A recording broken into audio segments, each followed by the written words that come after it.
കോൺഗ്രസിന്റെ നിർണായക തെരഞ്ഞെടുപ്പ് സമിതി യോഗം ദില്ലിയിൽ ആരംഭിച്ചു. രാഹുൽ ഗാന്ധി വയനാട്ടിൽ മത്സരിക്കുമോ എന്ന കാര്യം മുഖ്യ അജണ്ട. വിവരങ്ങളുമായി ദില്ലിയിൽ നിന്ന് ശരത്ത് ചേരുന്നു. ശരത്ത്, എപ്പോഴാണ് യോഗം ആരംഭിച്ചത്? രാഹുൽ ഗാന്ധിയുടെ സ്ഥാനാർത്ഥിത്വവുമായി ബന്ധപ്പെട്ട് ഇന്ന് അന്തിമ തീരുമാനം ഈ യോഗത്തിൽ പ്രതീക്ഷിക്കാൻ കഴിയുമോ? അശ്വതി, അല്പസമയം മുൻപാണ് കോൺഗ്രസിന്റെ കേന്ദ്ര തെരഞ്ഞെടുപ്പ് സമിതി യോഗം ആരംഭിച്ചത്. കോൺഗ്രസ് അധ്യക്ഷൻ രാഹുൽ ഗാന്ധി 2 മണ്ഡലത്തിൽ നിന്ന് മത്സരിക്കണമോ, മത്സരിക്കുന്നുണ്ട് എങ്കിൽ ഏത് മണ്ഡലത്തിൽ നിന്ന് മത്സരിക്കണം എന്നീ വിഷയങ്ങളാണ് പ്രധാനമായും ഇന്ന് യോഗം ചർച്ച ചെയ്യുന്നത്. നിലവിലെ സാഹചര്യത്തിൽ കോൺഗ്രസ് അധ്യക്ഷൻ രാഹുൽ ഗാന്ധി വയനാട്ടിൽ നിന്ന് മത്സരിക്കണം എന്നുള്ള ആവശ്യം KPCC ഉയർത്തിയിരുന്നു. എന്നാൽ ആ ആവശ്യത്തോട് വലിയ കാര്യമായ അനുകൂല പ്രതികരണം രാഹുലിന്റെ ഭാഗത്തു നിന്നും ഉണ്ടാകുന്നില്ല എന്ന സൂചനയാണ് ഇന്ന് വരുന്നത്. വയനാട്ടിൽ മത്സരിക്കാനുള്ള താല്പര്യത്തിൽ നിന്നും രാഹുൽ ഗാന്ധി പിന്മാറുന്നു എന്നുള്ള സൂചനകളായിരുന്നു രാവിലെ മുതൽ ഉണ്ടായിരിക്കുന്നത്. ആ ഒരു പശ്ചാത്തലത്തിൽ കൂടിയാണ് ഇപ്പോൾ രാഹുൽ ഗാന്ധിയുടെ സ്ഥാനാർത്ഥിത്വം സംബന്ധിച്ചുള്ള വിഷയങ്ങൾ ചർച്ച ചെയ്യുന്ന തെരഞ്ഞെടുപ്പ് സമിതി യോഗം ആരംഭിച്ചിരിക്കുന്നത്. നിലവിലെ സാഹചര്യത്തിൽ രാഹുൽ ഗാന്ധി വയനാട്ടിൽ മത്സരിക്കാനില്ല എന്നുള്ള രീതിയിലേക്ക് ഒരു തീരുമാനം എടുക്കുകയാണ് എങ്കിൽ സ്വാഭാവികമായും വയനാട്ടിൽ മറ്റ് ആര് മത്സരിക്കണം എന്നുള്ള ചോദ്യവും ഉയരും. കാരണം കേന്ദ്ര തെരഞ്ഞെടുപ്പ് സമിതി ഇതേവരെയായി ടി സിദ്ദിഖിന്റെ സ്ഥാനാർത്ഥിത്വം പ്രഖ്യാപിച്ചിട്ടില്ല. ആ ഒരു സാഹചര്യത്തിൽ രാഹുൽ ഗാന്ധിക്ക് വേണ്ടി പരിഗണിക്കപ്പെട്ടിട്ടുള്ള ഒരു മണ്ഡലം എന്നുള്ള നിലയിൽ അവിടെ പ്രമുഖ കോൺഗ്രസ് നേതാവ്, മുതിർന്ന കോൺഗ്രസ് നേതാവ് തന്നെ മത്സരിക്കണം എന്നുള്ള ആവശ്യവും ഒരു വശത്ത് നിന്ന് ഉയരാനുള്ള സാധ്യതയുണ്ട്. അങ്ങനെയാകുമ്പോൾ സ്വാഭാവികമായും മുതിർന്ന ഏതെങ്കിലും കോൺഗ്രസ് നേതാവിനെ മത്സരിപ്പിക്കുന്നതിനെ കുറിച്ചുള്ള ആലോചനകളിലേക്കും കോൺഗ്രസിന് കടക്കേണ്ടി വരും. അത് സ്വാഭാവികമായും ടി സിദ്ദിഖ് എന്നുള്ള സ്ഥാനാർത്ഥി നേരത്തെ തന്നെ സമവായത്തിന്റെ ഭാഗമായി ഒരു സ്ഥാനാർത്ഥിയായി തീരുമാനിച്ചിട്ടുണ്ടായിരുന്നത് ടി സിദ്ദിഖിനെയായിരുന്നു. അങ്ങനെയാകുമ്പോൾ സ്വാഭാവികമായും ടി സിദ്ദിഖിന്റെ സ്ഥാനാർത്ഥിത്വവും അനിശ്ചിതത്വത്തിലാകുന്ന സാഹചര്യത്തിലേക്ക് കാര്യങ്ങൾ എത്തും.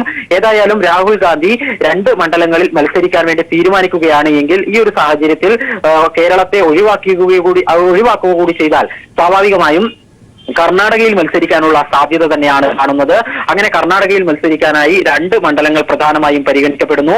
ഒന്ന് ചിക്കോടിയും അതുപോലെ തന്നെ ബിദർ മണ്ഡലങ്ങൾ. ഈ 2 മണ്ഡലങ്ങളാണ് പ്രധാനമായും രാഹുൽ ഗാന്ധി മത്സരിക്കുകയാണ് എങ്കിൽ കോൺഗ്രസ് തെരഞ്ഞെടുക്കുവാനുള്ള സാധ്യത കാണുന്നത്. ഈ 2 മണ്ഡലങ്ങളിലും ഏപ്രിൽ 4-നകം നാമനിർദ്ദേശ പത്രിക സമർപ്പിക്കേണ്ടതുണ്ട്. കാരണം ഏപ്രിൽ 23-നാണ് ഇവിടെ തെരഞ്ഞെടുപ്പ് നടക്കുന്നത്. ആ ഒരു സാഹചര്യത്തിൽ ഏപ്രിൽ 4-ന് നാമനിർദ്ദേശ പത്രിക സമർപ്പിക്കേണ്ടതിനാൽ തന്നെ രാഹുൽ ഗാന്ധിയെ സംബന്ധിച്ച് തീരുമാനം ഉടനെടുക്കേണ്ടുന്ന ഒരു സാഹചര്യം കൂടിയുണ്ട്.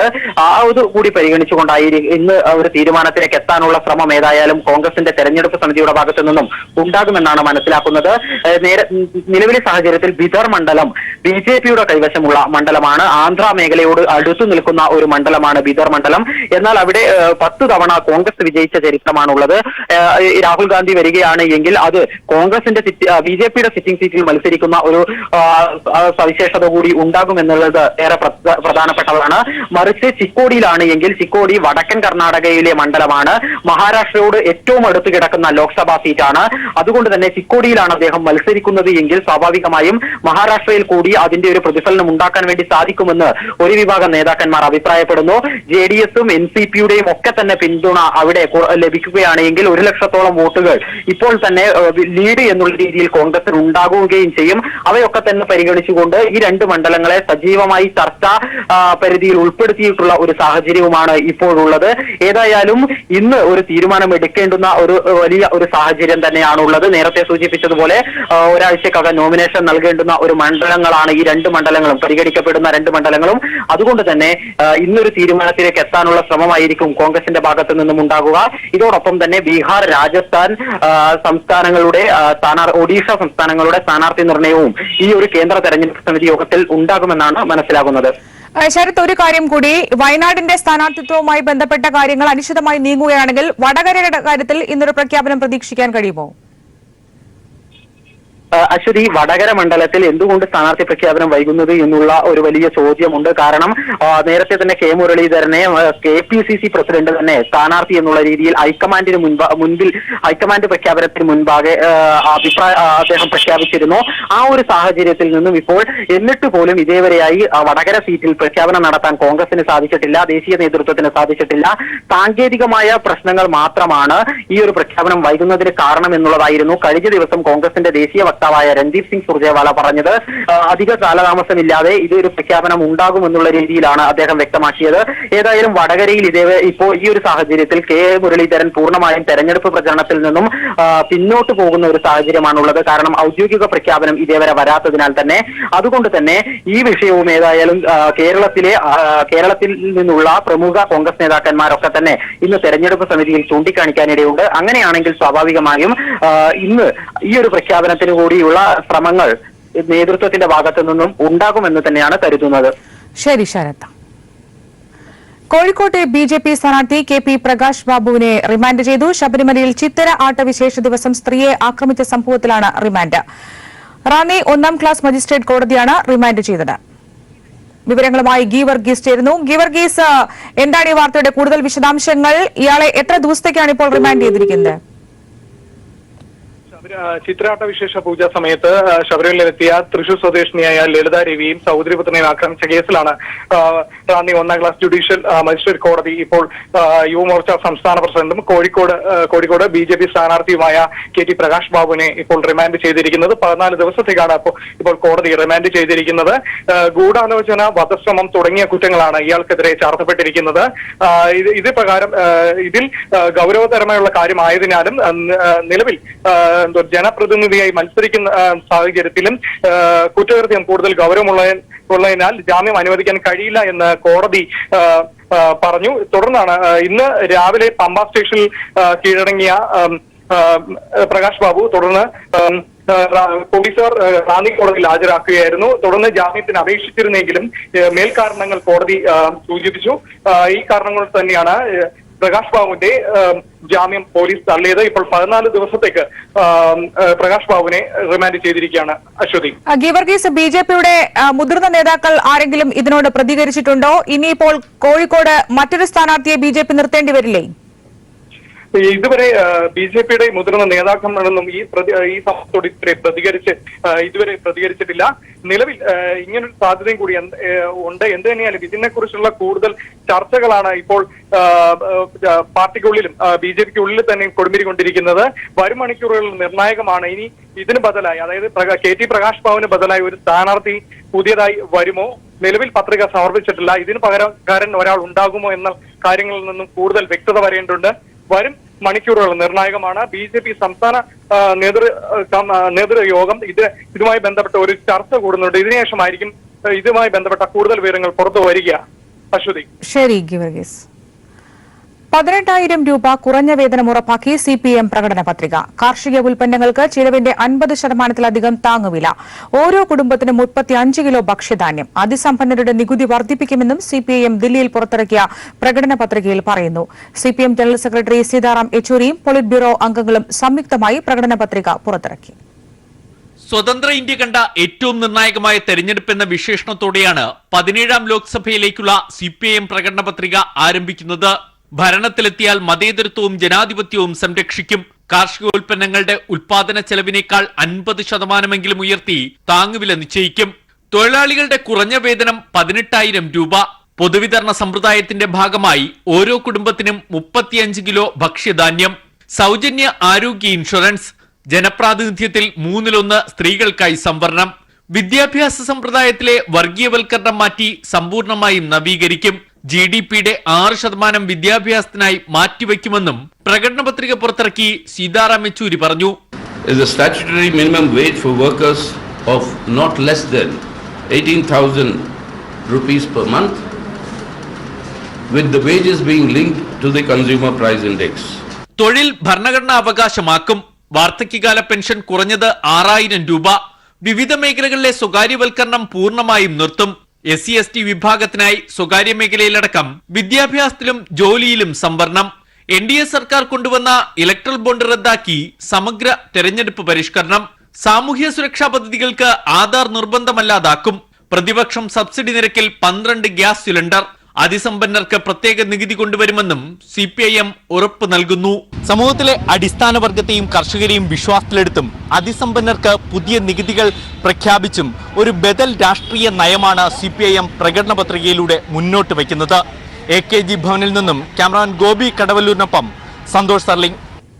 രാഹുൽ ഗാന്ധി വയനാട്ടിൽ മത്സരിക്കുന്നതിൽ നിന്ന് പിന്മാറിയേക്കും. UPA ഘടകകക്ഷികളുടെ സമ്മർദ്ദവും വയനാടിനെക്കുറിച്ചുള്ള പ്രതികൂല റിപ്പോർട്ടുകളും പിന്മാറ്റത്തിന് കാരണമാകുന്നു.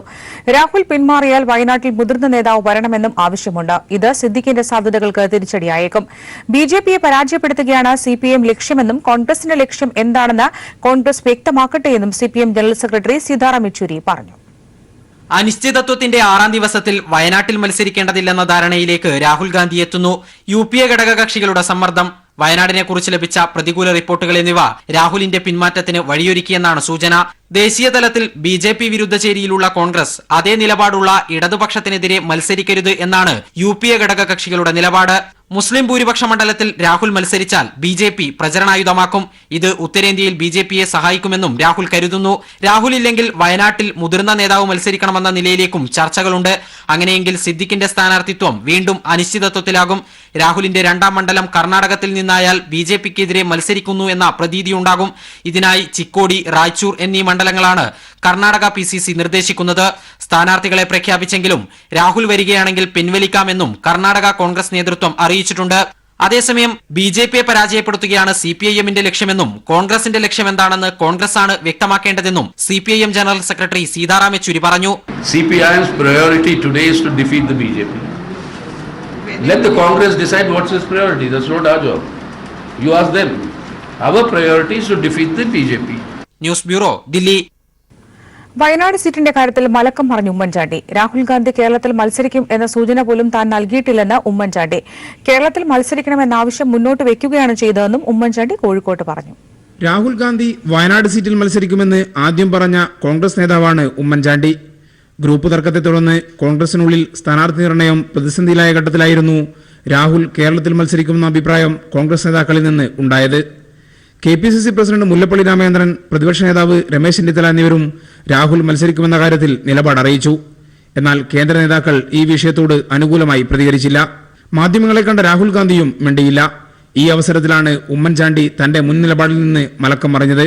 അതല്ല രാഹുൽജി കേരളത്തിൽ മത്സരിക്കണമെന്നാണ് ഞാൻ പറഞ്ഞത്. വരുമെന്നുള്ള സൂചന ഞാൻ കണ്ടുകൊണ്ട് രാഹുൽജി ഒരു സമയത്തും 2ാമതൊരു സീറ്റിൽ മത്സരിക്കുമെന്നുള്ള സൂചന പോലും നൽകിയിട്ടില്ല. ഏറ്റവും വേഗത്തിൽ തീരുമാനം ഉണ്ടാകുമെന്നാണ് പ്രതീക്ഷിക്കുന്നത്. രാഹുൽ ഇല്ലെങ്കിൽ വയനാട് സീറ്റിൽ സിദ്ദിഖ് തന്നെയോ എന്ന ചോദ്യത്തിനും ഉമ്മൻചാണ്ടിക്ക് വ്യക്തതയില്ല. ഇതിൽ രാഹുൽ ഗാന്ധി അല്ല എന്നുണ്ടെങ്കിൽ, അദ്ദേഹം വരുന്നില്ല എന്നുണ്ടെങ്കിൽ സിദ്ദിഖ് തന്നെ ആയിരിക്കും മറ്റൊരു. അതൊക്കെ സെൻട്രൽ ഇലക്ഷൻ കമ്മിറ്റി തീരുമാനിക്കുന്ന കാര്യം എനിക്ക് ഇവിടെ ഒന്നുകൊണ്ട് പറയാൻ സാധിക്കില്ലല്ലോ. അത് നിശ്ചയമായിട്ടും അവിടുന്നാണ് തീരുമാനം ഉണ്ടാകുന്നത്. തീരുമാനമെടുക്കും. വയനാട്ടിലെ സ്ഥാനാർത്ഥി പ്രഖ്യാപനം വൈകുന്നതിൽ ഘടകകക്ഷികൾക്കും അമർഷമുണ്ട്. പ്രചരണം വൈകുന്നത് ദോഷം ചെയ്യുമെന്ന വിലയിരുത്തലിലാണ് വയനാട് DCC. അതേസമയം സിദ്ദിഖിനെതിരായ പ്രതിഷേധം തണുപ്പിക്കുന്നതിനാണ് ഉമ്മൻചാണ്ടി ഇത്തരമൊരു നാടകം നടത്തിയെന്ന വിമർശനവും കോൺഗ്രസിലെ ഒരു വിഭാഗം ഉയർത്തുന്നു. News bureau, Kozhikode.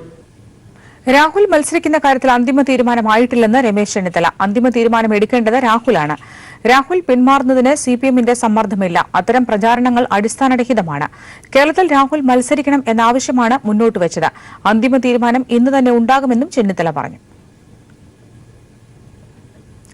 രാഹുലിന്റെ സ്ഥാനാർത്ഥിത്വം ഉമ്മൻചാണ്ടിയുടെ പ്രസ്താവനയ്ക്ക് പിന്നാലെ കോൺഗ്രസിൽ പൊട്ടിത്തെറി.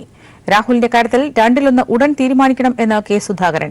തീരുമാനം നീട്ടിക്കൊണ്ടുപോകുന്നത് ശരിയല്ലെന്നും കെ സുധാകരൻ പറഞ്ഞു. ഇപ്പോൾ ഈ രാഹുൽ ഗാന്ധിയുടെ ഒരു സ്ഥാനാർത്ഥിത്വം, അതിലുണ്ടാകുന്ന അനിശ്ചിതത്വം, അത് പ്രവർത്തകരുടെ ഒരു ആവേശത്തെ ബാധിക്കുന്നുണ്ട്. പ്രത്യേകിച്ച് ഇന്ന് ഉമ്മൻചാണ്ടി പറഞ്ഞത് ആവശ്യപ്പെട്ടിട്ട് മാത്രമേ ഉള്ളൂ എന്നുള്ളതാണ്. ഒരു മയപ്പെടുത്തിയാണ് ഇന്ന് ഉമ്മൻചാണ്ടിയുടെ പ്രതികരണം. പ്രവർത്തകരുടെ ആവേശത്തെ തണുപ്പിക്കാനൊന്നും അതൊരു സഫിഷ്യന്റ് റീസൺ അല്ല. പക്ഷേ അത് നീട്ടിക്കൊണ്ടുപോകുന്നത് ശരിയല്ല. ഒന്നുകിലുണ്ട് അല്ലെങ്കിൽ ഇല്ല എന്ന തീരുമാനം ഹൈക്കമാൻഡ് പറയണം എന്ന് തന്നെയാണ് ഞങ്ങളുടെയൊക്കെ അഭിപ്രായം. വയനാട് സ്ഥാനാർത്ഥി വൈകുന്നതിൽ മുസ്ലിം ലീഗിന് പ്രതിഷേധം. പ്രശ്നം ചർച്ച ചെയ്യാൻ ലീഗ് യോഗം ചേർന്നു. വയനാടും വടകരയും പ്രചരണത്തെ ബാധിച്ചെന്ന് മുസ്ലിം ലീഗ്. വയനാട്ടിൽ രാഹുൽ ഗാന്ധി മത്സരിക്കാനെത്തുന്നുവെന്ന വാർത്തയെ മുസ്ലിം ലീഗും സ്വാഗതം ചെയ്തിരുന്നു. രാഹുൽ ഗാന്ധി കേരളത്തിൽ മത്സരിക്കണമെന്ന നിലപാട് ഇപ്പോഴും ലീഗിനുണ്ട്.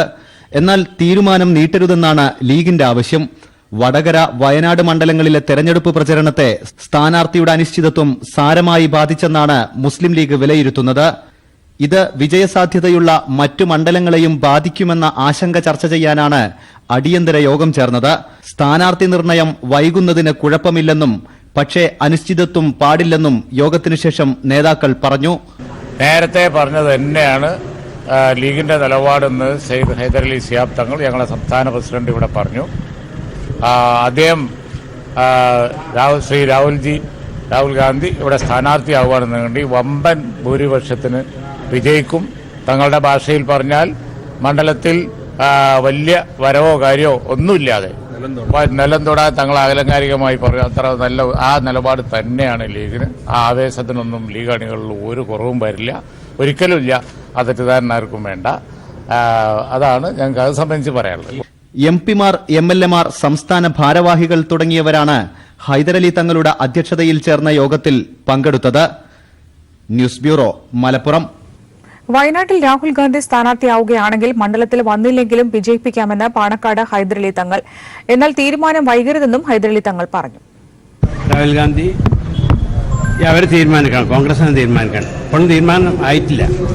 അങ്ങനെ ആവുകയാണെങ്കിൽ തീർച്ചയായിട്ടും മുസ്ലിം ലീഗിൻ്റെ എല്ലാവിധത്തിലുള്ള സപ്പോർട്ടും അദ്ദേഹത്തിനുണ്ടാകും. മാത്രമല്ല, ഞാൻ പറഞ്ഞ പോലെ തന്നെ നമ്മുടെ ഈ ചരിത്രത്തിൽ ഏറ്റവും വലിയ സൃഷ്ടിച്ചുകൊണ്ട് മണ്ഡലം തൊടാത്ത അദ്ദേഹത്തെ വിജയിപ്പിക്കാൻ ഞങ്ങൾ സന്നദ്ധരായിരിക്കും.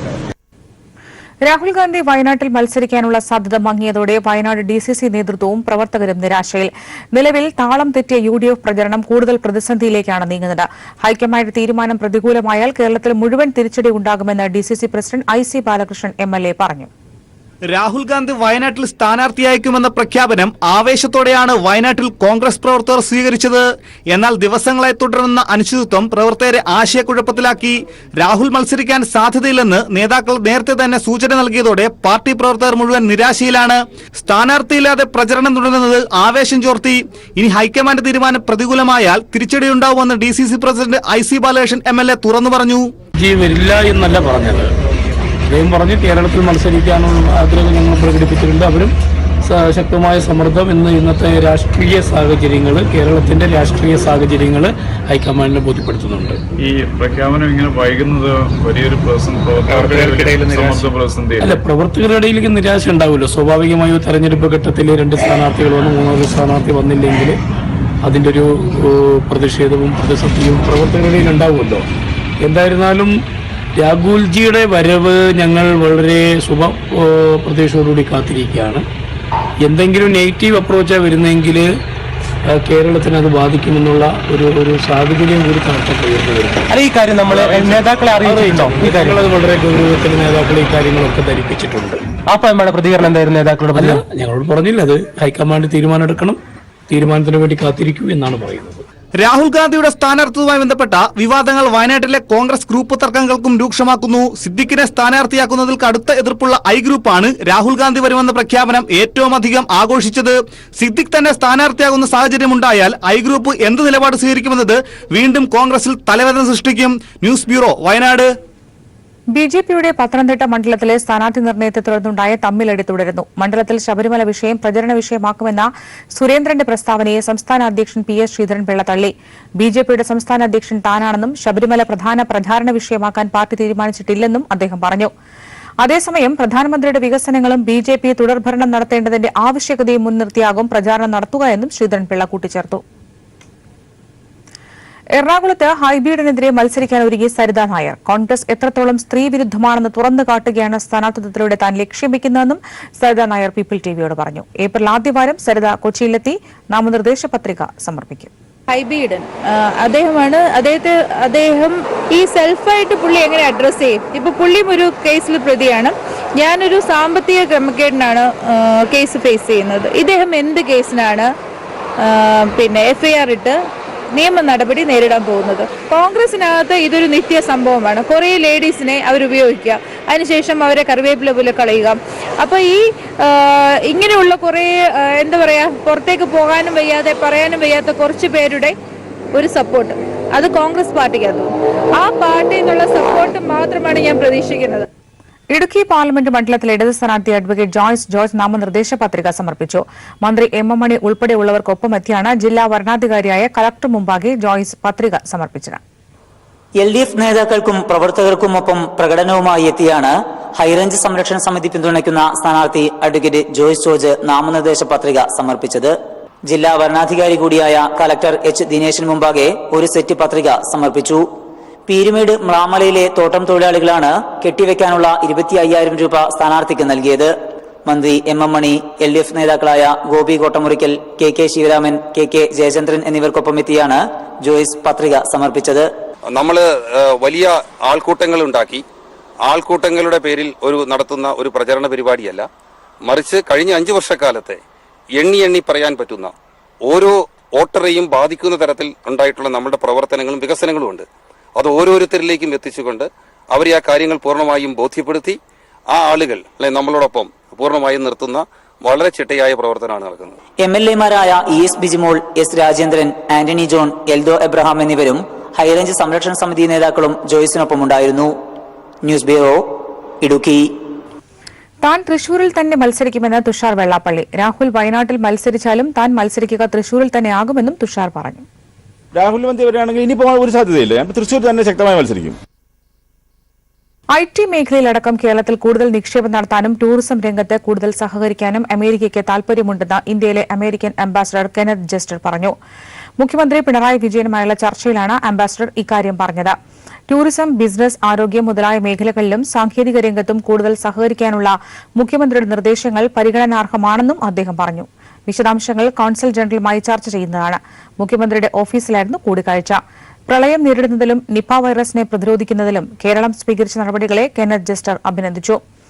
വെള്ളപ്പൊക്ക നിയന്ത്രണം ലക്ഷ്യമാക്കി കേരളം രൂപീകരിക്കുന്ന റിവർ ബേസിൻ മാനേജ്മെന്റ് അതോറിറ്റിക്ക് അമേരിക്കയുടെ സാങ്കേതിക സഹകരണം ഉണ്ടാകണം എന്ന് മുഖ്യമന്ത്രി അഭ്യർത്ഥിച്ചു. ചർച്ചയിൽ ചെന്നൈയിലെ US consul general Robert Burgess, press officer Kathleen Hosie, political specialist Punnoose Mathan, മുഖ്യമന്ത്രിയുടെ principal secretary VS Senthil, secretary M Sivasankar, private secretary R Mohan എന്നിവരും പങ്കെടുത്തു. ഉപഗ്രഹവേദ പരീക്ഷണത്തിൽ ഇന്ത്യയ്ക്ക് അമേരിക്കയുടെ മുന്നറിയിപ്പ്. ഇത്തരത്തിലുള്ള പരീക്ഷണങ്ങൾ ബഹിരാകാശത്ത് മാലിന്യം സൃഷ്ടിക്കുമെന്നും ബഹിരാകാശം എല്ലാവർക്കുമുള്ളതാണെന്നും അമേരിക്ക. അതേസമയം രാജ്യത്തെ അഭിസംബോധന ചെയ്തുള്ള പ്രധാനമന്ത്രിയുടെ പ്രസംഗം ചട്ടലംഘനമല്ലെന്ന് തെരഞ്ഞെടുപ്പ് കമ്മീഷൻ. സർക്കാരിന്റെ നേട്ടമായി അവതരിപ്പിച്ചിട്ടില്ല എന്നാണ് വിലയിരുത്തലെന്നും കമ്മീഷൻ സൂചിപ്പിച്ചു. അമേരിക്ക, റഷ്യ, ചൈന എന്നീ രാജ്യങ്ങൾക്ക് ശേഷം ഉപഗ്രഹവേധ മിസൈൽ പരീക്ഷിച്ച് വിജയം കൈവരിച്ച 4ാമത്തെ രാജ്യമായി ഇന്ത്യ മാറിയിരിക്കുകയാണ്. ഈ സാഹചര്യത്തിലാണ് ഇന്ത്യയ്ക്ക് മുന്നറിയിപ്പുമായി അമേരിക്ക രംഗത്തെത്തിയിരിക്കുന്നത്. ഇത്തരത്തിൽ ഉപഗ്രഹവേധ മിസൈൽ പരീക്ഷണം നടത്തുന്നത് ബഹിരാകാശത്ത് മാലിന്യം സൃഷ്ടിക്കുന്നതിന് കാരണമായി തീരുമെന്നും ബഹിരാകാശം എല്ലാവർക്കും അവകാശപ്പെട്ടതാണെന്നുമാണ് അമേരിക്കയുടെ വാദം. എന്നാൽ മാലിന്യം ആഴ്ചകൾക്കുള്ളിൽ തന്നെ ഭൂമിയിൽ തന്നെ പതിക്കുമെന്നും ഇന്ത്യ വ്യക്തമാക്കിയിരിക്കുകയാണ്. അമേരിക്കയേക്കാൾ മികച്ച രീതിയിലോ സമാനമായ രീതിയിലോ ഉള്ള ബഹിരാകാശ നേട്ടം മറ്റു രാജ്യങ്ങൾ കൈവരിക്കുമ്പോൾ അമേരിക്ക അതൃപ്തി പ്രകടിപ്പിക്കുന്നത് നേരത്തെയും ശ്രദ്ധേയമായിരുന്നു. എന്നാൽ അമേരിക്ക അടക്കമുള്ള രാജ്യങ്ങൾ ഇത്തരത്തിലുള്ള പരീക്ഷണം നേരത്തെ നടത്തിയിരുന്നു. 1959-ലും 1985-ലുമാണ് അമേരിക്ക പരീക്ഷണം നടത്തിയത്. എന്നാൽ 1959-ലെ പരീക്ഷണത്തിൽ അമേരിക്ക ഉപഗ്രഹം തകർത്തിരുന്നില്ല. പിന്നീട് 1985-ൽ F-15 വിമാനത്തിൽ നിന്നും നടത്തിയ പരീക്ഷണത്തിലൂടെ കൃത്രിമോപഗ്രഹം തകർക്കുകയും ചെയ്തിരുന്നു. സമാനമായ രീതിയിൽ 2007-ൽ ചൈന നടത്തിയ പരീക്ഷണത്തിൽ കാലപ്പഴക്കം ചെന്ന കാലാവസ്ഥാ ഉപഗ്രഹം ചൈന തകർക്കുകയും ചെയ്തു. ഏറ്റവും അധികം മാലിന്യം സൃഷ്ടിച്ച പരീക്ഷണമായിരുന്നു അത്. ബഹിരാകാശത്ത് 2012 മുതൽ തന്നെ ഇന്ത്യയുടെ കൈവശം ഈ സാങ്കേതികവിദ്യ ഉണ്ടായിരുന്നുവെങ്കിലും അന്നത്തെ UPS സർക്കാർ ഇതിന് അനുമതി നൽകിയിരുന്നില്ല. ഇത്തരത്തിലൊരു പരീക്ഷണം നടത്തിയാൽ ബഹിരാകാശത്ത് അത് മാലിന്യം സൃഷ്ടിക്കുമെന്നും ഇത് മറ്റു ഉപഗ്രഹങ്ങളെ ഏതെങ്കിലും തരത്തിൽ ബാധിക്കുമോ എന്ന ആശങ്കയുമായിരുന്നു അനുമതി നിഷേധിച്ചതിന് കാരണം.